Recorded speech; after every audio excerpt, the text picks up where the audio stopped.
Melissa Chimay, welcome to the Iconoclast One-to-One. Thanks for joining me today. Thanks for inviting me. You were on the Iconoclast Roundtable, and what you said had everybody pretty spellbound at the end of that. And we've had tremendous feedback from those who watched that show, and people really wanted to know more about what you were talking about. And obviously the key message that you were giving was about the vaccine passports. So what's going on? They're not vaccine passports. They are data passports. They are participation passports, but there's no medical reason behind these. If I had come to you 2 years ago and said, here's what the government want to do. They want to give everybody a chip. They want to put all your medical data and all your financial data onto that chip. That will be your complete ID, and they can control you or shut you out of society from that. Ideally, they'd like to put a quantum tattoo so that they can remotely medicate you. That sounds absolutely insane. That's the road that we are going down right now. This is about a financial reset because the fiat currency has failed, like every other one has before. And in order to keep the game going, they need a new financial system. This is why everybody, no exceptions, has to get one of these passports. This is why there's a drive to get absolutely everybody vaccinated. It's for the new system. So what's this all been about then in terms of, when they're calling it COVID and, they're saying it's to keep people safe, etc. So has it had nothing to do with that at all? Nobody seems to be asking why. If you ask somebody, if you stand outside one of these bars and say, why are you using this passport? Nobody has an answer for why. It's certainly not a medical decision. If it doesn't stop you from getting it, doesn't stop you from passing it on. That has been, the CDC have come out with that, Bill Gates have come out with that, Fauci has come out with that, Boris Johnson have come out, they've all come out and announced that. This clinical trial is nothing more than a treatment to reduce symptoms. At best, that's what it has the potential to do. So why would you need a passport to get into somewhere? You would think that would be linked to transmission, so that if taking part in this clinical trial stopped transmission, then there would be a logic behind that. But there's absolutely no data to support that. It's not about anything medical. This is an economic decision, not a medical decision. Why do they have to reset? Like what's been going on behind the scenes, or in the last? Well, I know we had a crash in 2008. Mm-hmm. So has it been since then? Is this what this is about? From 1971, we have been on a debt base. That's when the dollar came off. The dollar being the reserve currency came off, the gold standard. We entered into a debt-based economy. That has collapsed under its own weight. In 2019, September, there was a crisis in the repo market. It got more and more difficult. That could have been manipulated. There was liquidity pulled out, but that's a different story. So it's an interesting timing, though, isn't it? I mean, September 2019, and then the next thing we know. Yeah, you had the Bill Gates eventual one after that. This is a banking crisis. Every fiat currency in history, and there have been thousands, have returned to zero. This is where we are. With the pound and the dollar have already lost over 99% of their value. They're just going to eradicate the other 1%. This is why the money is being printed. The money is being printed so that the central banks can give it out to the hedge fund companies, asset management firms. They're buying up all the actual assets while we are being paid to stay at home and say nothing. So the central bank, because what I've heard about obviously is a central bank digital currency. Mm-hmm. What's the difference between that then and a fiat currency? Like if this is another reset, is it going to be the same story, or is this going to be different? The central bank digital currency is the end game. Okay. Along with totalitarian control. In order to bring in a central bank digital currency, you need a digital ID. In order to bring in a digital ID, you need these passports. That will all be combined with a social credit system and a carbon credits system. Central bank digital currency has all the good aspects of a fiat currency for the government and nothing of what is good for us. The only benefit we have of a fiat currency is basically it's backed by nothing. It's a currency because the government say it is so. What we gain from that is privacy. That's what we are going to lose when we move into a central bank digital currency, and they're going to have complete control over every aspect of our finances. They can dictate where in the economy that you can spend it. They can say that you can only spend it in essential goods or on rent. They can fine you at will. They have complete control over every aspect of your finances. Now, when you link that into a social credits concept, they can sanction you or reward you. This has already been trialled in, I think, province in northern China, where you go from a AAA rating down to a D rating. AAA, you get preference for jobs, your children get preference for schooling. D, they can take your qualifications off you. They can take your qualifications. They can take your qualifications. So they can literally say, no, we can just dismiss anything you've actually achieved in your life. Yeah. Just like that. Mm-hmm. How close are we to this? We are very close to this because of compliance. Everybody has to buy into this. We have watched them move down, the propaganda move down the demographic. This started off with protect the vulnerable. Then it went down the age groups, pregnant women. Now it's children. Everybody, without exception, has to buy into this. This is the new financial system. Why do they need children? Children are earning, they're not, so right now, why are they after them right now? Well, they need to condition them, and they still need to be part. Right now, children would still need to be part of the financial system. They also need the data from the children. We're moving into AI technology. Mm-hmm. Data is the new gold. Energy is the new currency. Data is the new gold. With the children, they have them from a young age. They can track their behaviours. AI is only as good as the information that goes into it. So if you are gathering all this data from the children, you can program AI. Under the Obama administration, his last day in office, there was a paper that backed up by MIT that 83% of all jobs earning $20 or less will be automated away by 2030. The future is AI. They need the data. That's a tremendous number of people, surely. Mm-hmm. So what's going to happen to them? Universal basic income. So they will be sitting at home getting a basic wage, but they won't be able to actually participate then? Is that what you're saying? Kind of in terms of production, in terms of actually leading? They won't be needed. Production? They will not be needed. With the way technology is going, they're expected not to be needed. Okay, so this sounds absolutely terrifying and complete doom and gloom. Is it inevitable? Are we absolutely going to end up where these people who are organising this actually want us to go? If we continue to comply, yes. The target is small to medium businesses because they account for 60% of all jobs, and the target is the children. I don't know why anybody would let their child take part in this clinical trial. They're of virtually no risk. There's more risk of them drowning. Even if it was 100% safe and there was long-term data done, why would you let your child participate? There is a push right now, as I say, it's moved down the demographic. The push is now for children. I know in the north, it's only just the vaccination for children only just started. Already 25%, just over 25% of 12 to 15-year-olds have taken part. 56% of children aged 16 to 17 have taken part. They have to get them into the system. So in order for this new financial system, in order to participate in society right now, we have to have these passports. So how can they logically exclude children? How can children go to restaurants? And this is the coercion that they're going to use to get the children. The same coercion that they used for us. They're saying that if they want to go to teen discos, they're doing the exact same thing with children. They are going after the children right now. And I think for anybody who did take part, they were lied to about that it protected others. There is absolutely no... Well, and also that it was safe.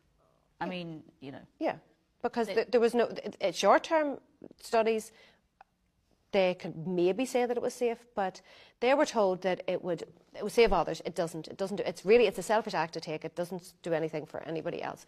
So if they were told from the beginning that you're not really, at best it's treatment to reduce symptoms. You're not covered for the first 2 weeks, but you're not really covered until you get the second one, and it wanes after 6 months. So you're actually only covered for 4 months. This is the information we know right now. Yeah. Why would you be getting your children it? If you know that at best it only protects you for 4 months, why would you be getting your children? It's simple. Let's be real, parents. It's so that your children can participate in society. That is the only reason that you are taking them in and getting them it.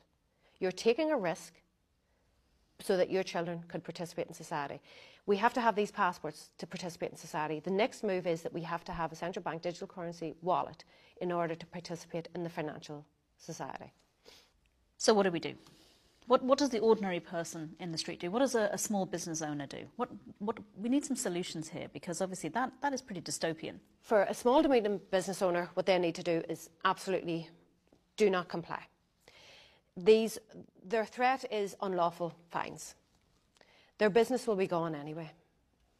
They're under attack. These businesses have to be eradicated in order for the new system to come into place, because they need you dependent on the state for the social credits, the carbon So you're saying that even if they do comply now, essentially they're going to try and find another way to squeeze them out? Well, they have reduced their footfall.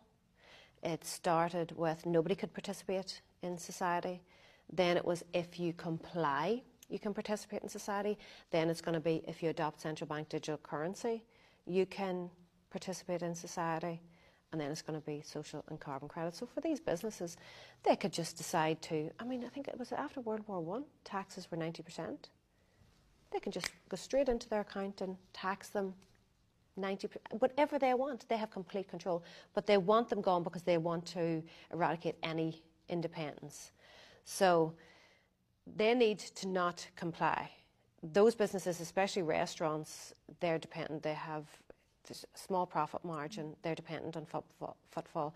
The government is dictating who their customer base is. That they're telling them that it's unlawful, that is not true. It's a mandate to serve a particular portion of because a lot of people say, the excuse is, so you're saying, why are businesses participating? Or if you were to stand outside and ask them, well, why have you implemented this then? They will say, we have to, it's the law. So that's not true? No, it's not the law. It's not the law. It will be challenged. The challenges are being held back. But no, it's not the law. They are complying. Everything is based on compliance. These fines are not lawful. They're being challenged right now. So, but in the meantime, your business is being wiped out. They have subsidised these businesses in order to create a loyalty to the government rather than to the customer. They won't survive the other side. It's up to people if a business puts out that you have to have a passport to enter the business, I'm not showing my papers. I know how this works in history. Yeah. I'm not showing my papers to enter a business because there's absolutely no reason for you to need to know my vaccine status for me to enter your business. It's not a medical decision, and I know how it's going to work out economically. But particularly because it's been shown that it's not stopping transmission. I think that, and it's such a good point, that people are taking it actually to protect themselves, maybe at best. Mm-hmm.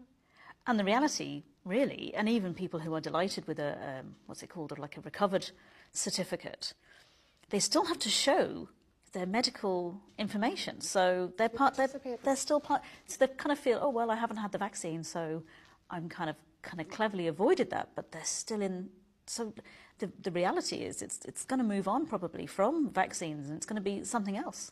What happens when your 9 months runs out? Mm-hmm. This is coming for everybody. You might be going ahead and going to the restaurants right now because your passport is green. It's a matter of time before everybody's passport turns from green to red for various different reasons. It could be they could decide if you that you have mental health issues, and if you don't take a particular medication, or if you have to take statins, anything, in order to participate in society. The new normal is a continual changing of the goalposts. So you will never be fully in. It is like the constant updates that you get in a computer. You're never completely updated. Same with your phone. Always happens at the wrong time as well, doesn't it? Just as you're about to do something, and it goes on and you're stuck. And then you're stuck. You can't do anything. You're literally waiting. Well, you could be about to go out to eat, and because if you look at under the WF, we have the Internet of Things. They want to move into the Internet of Bodies. The Internet of Things is, so your watch connects with your phone connects with your fridge, your TV. Heating system, like everything. They want it to be Internet of Bodies, where you connect via, in their words, an ingestible, a wearable, or an injectable. This is their words. So that you connect to all of this. This is all data that's available. Go and look at the WEF website, scroll down, Fourth Industrial Revolution. They want to blur the line between human and technology, robots. I actually mentioned the Fourth Industrial Revolution to someone recently, and I said, I'm not a Luddite. That was what I said. I said, and he said, just because you can do it doesn't mean you should. Oh, no. And I just thought that was, like, it kind of really hit home. I was like, absolutely. We kind of feel like it's inevitable, doesn't it, that we have this progress, technological progress, and we're going to be swept along with it, and we can't do anything. But we're not actually designed for this, are we? No, I was born before the internet. I didn't have a phone. I think I was born before you, so that's it. I think I didn't have a phone. 20 years ago, maybe I didn't have a phone. This is what's wrong. The law hasn't caught up with technology, and it's getting ahead of itself. And you have these billionaires trying to take over control of the people and all of the wealth. That's what's happening right now. Like, while we're sitting at home, there's a wealth heist going on. Everything is being bought up around us, and meanwhile what we have is being inflated away. So in terms of the financial reset, because the financial reset's coming anyway, isn't it? I mean, that's it. Well, it's the only solution to COVID. The only solution to COVID is a new financial economy. So money's going to solve the problem of a virus. Mm-hmm. But as you were saying, the fiat currency, it's come to the end. I think it was we've talked to you before, and you were saying it's been on life support, and now it's the plug is well, the body's twitching at this stage. It's coming to end stage. So if we don't participate then in the passport system, this medical apartheid essentially. Mm-hmm. What can we do then financially? Like what's going to happen? You will have to buy into it to a degree. It's better to have as much autonomy as you can over your finances. For me, it's precious metals. Every time the system has been reset, like 4,800 times, it's always been to gold.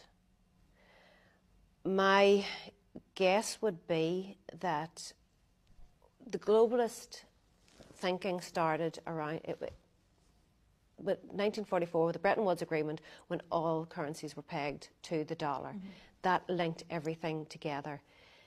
That has to remain. So what I would say is the IMF came out with the SDR, I think in 1969, just before the dollar came off the gold standard. This is a basket of currencies. Currently, I think it's the pound, the yuan, the yen, the euro and the dollar. Anything can be added into that basket. I would say there's a strong likelihood that they would add gold into that basket to tether it. And that will be the transition from the dollar being the reserve currency, because it right now would have the lion's share, into the digital yuan. In terms of central bank digital currency, it's already out in China. They've already put it out. But are other countries investing in that, or is it just more? You have Bitcoin, you have Fedcoin. Yeah, if you look, every single country, euro, They're all moving into a central bank digital currency. The new currency has to be a digital one. Because of the age we live in, it has to be a digital one. But with the level of control, it's actually terrifying. So are you saying, okay, it looks like it's going digital anyway, because obviously there's cryptos have come in, so the technology is there. And obviously technology is only going to progress even further, as we go into this. Is it that we're still going to be with a digital currency with gold and silver, precious metals, things like that in there? But if we didn't participate in the passport system, it would still be that, but with less control from government and central bank? Is that what you're saying? With the precious metals, you can operate outside the system with precious metals. It has been a currency for years. A lot of people would put a lot of credence into cryptocurrencies.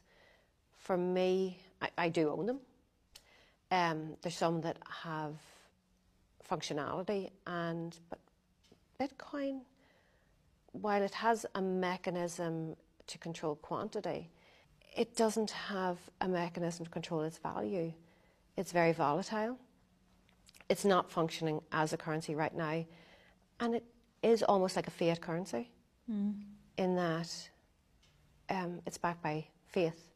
The enemy of all cryptocurrencies is regulation. And the SEC are working, they have Gary Gensler at the SEC working on that.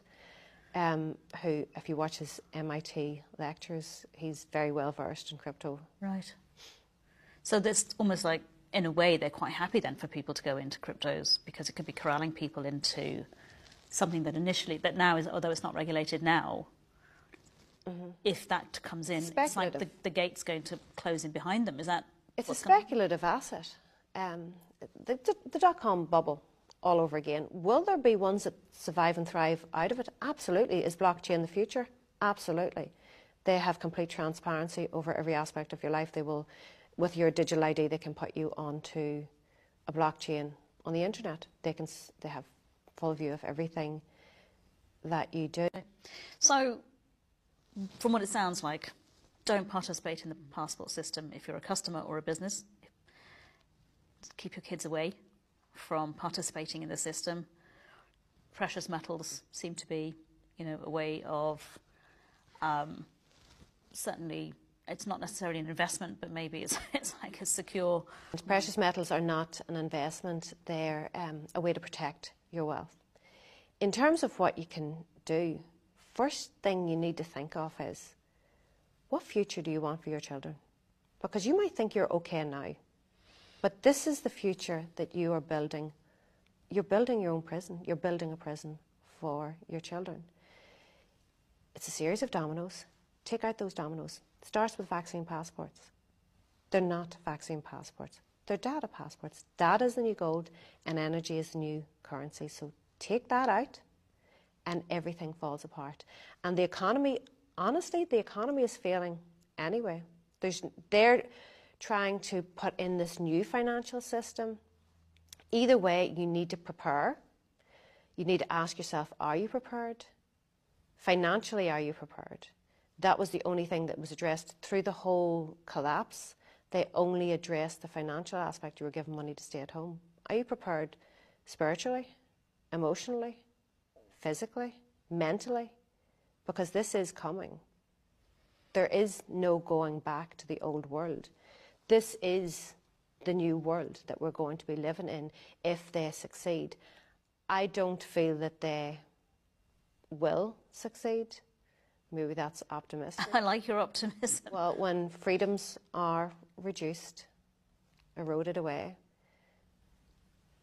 empires tend to collapse. That's the Roman, Ottoman, French Empire. That's why they collapsed. So I do have hope, but protect your children.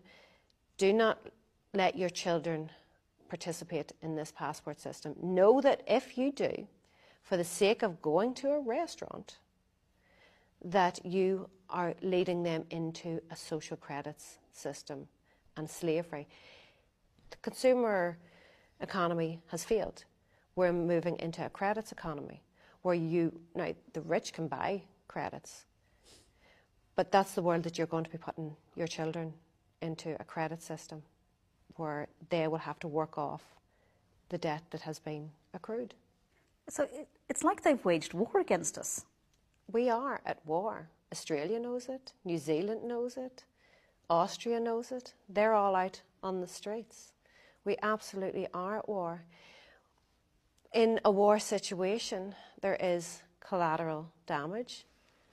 That's where we are standing with these injuries and deaths from this clinical trial, that they're being completely censored. That information is being completely censored because it's essential to get us all on board. As I say, no exceptions. So we are in a war situation against a takeover, a globalist takeover from NGOs, non-government organisations, the WEF, IMF, UN, all of them. These billionaires and technology companies are dictating the future of humanity. And if we don't stand up, we are running out of time. And we need to stand up. And it's simple. In a war situation, men have been frontline at war, losing their lives. All we have to do is say no. That's all we have to do. Just mass non-compliance. That is the solution to this, is mass non-compliance. Well, I heard that expression last year for the first time in terms of the context of this, and I really didn't get it, I have to say. But really hearing, what you're talking about and the date, really where we're heading, if enough people comply, and the reality now is we are the majority.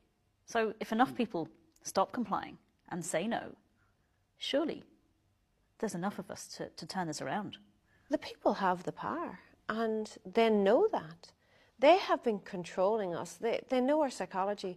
Unfortunately, we are not as unique as we think we are. You'll be very aware of that. We're not that complicated. Yeah.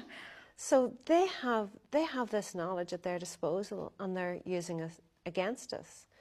What they don't seem to budget in is human spirit, intuition, and spirituality. And that's what we need to use. We need to look at our children and think, my job is to protect you. This is the world that we want to build for our children. Build that world. Don't wait for somebody else to build it.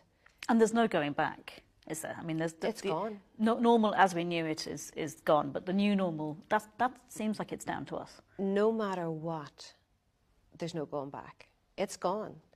All that they're trying to do right now is keep the system alive long enough in order to bring in the new system. They're not trying to fix anything. They're not trying to bring anything back. They're telling you, the build back better. What does that tell you? You have to destroy before. That's why the economy is being systematically collapsed. Build back better. It's their version of better. Their version is the social credits, the carbon credits. They're moving away from fear into guilt, that we are responsible for the world breaking down and dying. I'm not worried about the world. I'm worried about the people on it. If these philanthropists, which seems to be code word for psychopaths, if they genuinely cared, there's millions of people starving to death every day. Do something about that. Clean water, sanitation, I mean, all of those things have been proven to... They're interested in control and wealth. That's all that they're interested in. They don't care about anybody else on the planet. They do not care about the planet. They care about wealth and control. So someone watching this who's sitting here, absolutely mesmerised by this information because it's the first time maybe they've heard it, what would you suggest they go out and do now? For me, this is going to be won by communities. So find people that are like-minded. That's going to keep your confidence up. Do not give in and do not give up. If you give up now, if we don't fight this now, we are giving our children twice the battle. It has to be fought now. The quicker that we do this, the easier it is to get out of. So find your communities, find people, find your support network. And they are out there. They absolutely are out there. People think that they are alone. They're not alone. You're not crazy. Your intuition is correct. You need to get out there and meet with these people. We need to simply say no. Do not let your children participate in it. They are going for your children now. That's the final demographic. We have been saying, the people that are aware have been saying it from the start. And here we are.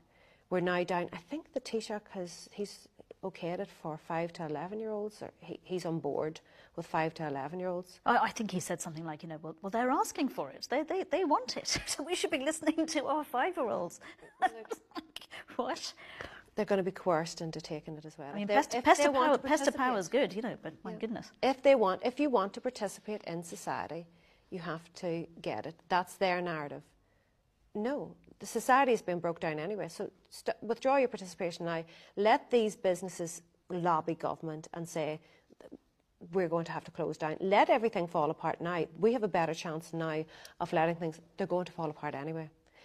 It has happened time and time again. If you want to understand anything, look at history. We have been here before. But this new reset is absolutely terrifying. This new financial system is one of totalitarian control over every aspect of your life. Is that what you want for your children? You might be okay. I mean, at my age, it's going to be a slow creep into it. It's this, what I'm talking about isn't going to, it's not going to be next week, next month, next year. There'll be little things all the time. The same move away from the few weeks to flatten the curve, to lockdowns, to passports.